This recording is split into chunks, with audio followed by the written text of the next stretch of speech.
Finding Hope in the Darkest Psalm, written by Christina Patterson, read by Laura Hopkins. Today's Bible verse is Psalm chapter 88, verse 1.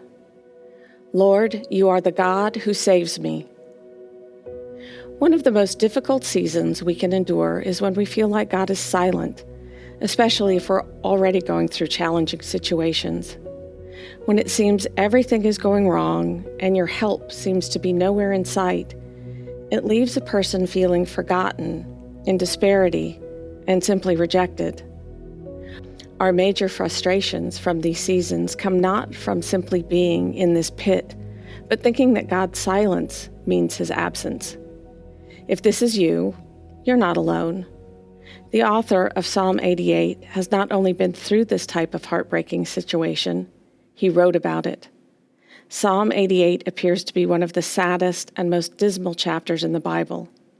Check it out, and I'm sure you'll agree.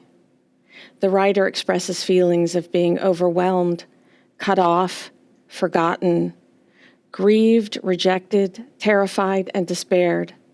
Worst of all, he's crying out to God, wondering where God is in all his suffering.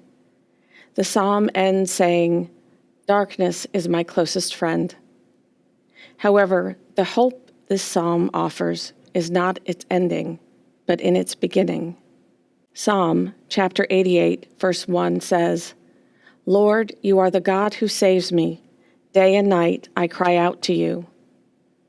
Before his laundry list of everything that's going wrong, the psalmist acknowledges that there is hope for salvation in the Lord, even when God appears silent. We learn that just because God is silent does not mean he is absent, and it certainly does not mean he is not working behind the scenes on our behalf. Do not be deceived by the darkness in your life. It is never greater than where your help comes from.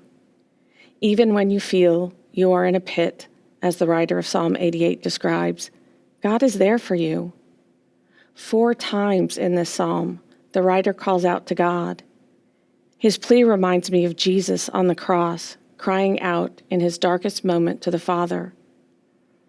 Matthew chapter 27, verse 46 says, About 3 p.m, Jesus cried out in a loud voice, Eli, Eli, lama sabachthani, which means, my God, why have you forsaken me?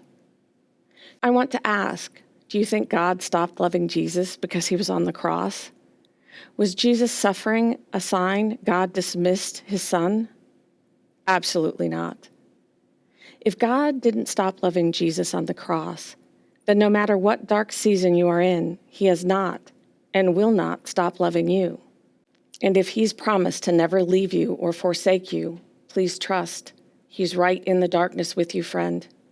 He walks through the valley of the shadow of death with us. We may not always feel or hear God, but we can always believe his promise is greater than our darkness.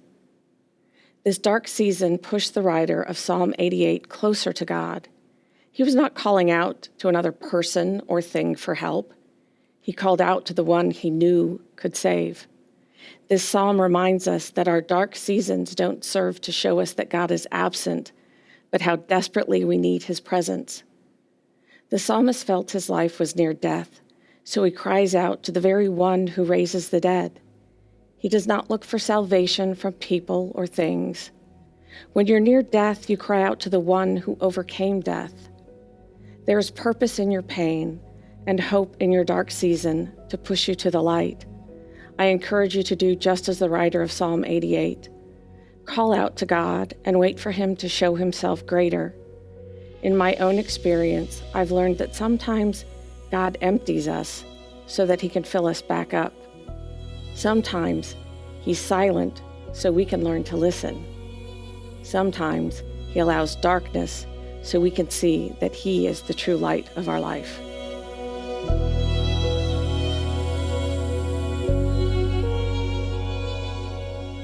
Hey everyone, thanks for listening to Your Daily Bible Verse, a production of the Salem Web Network. If you enjoyed what you heard today, we'd love for you to head over to iTunes and rate and review our podcast. It really does help people find us. This episode was produced by our managing editor, Kelly Givens, and recorded and edited by Stephen Sanders. Be sure to come back tomorrow as we examine more of God's Word.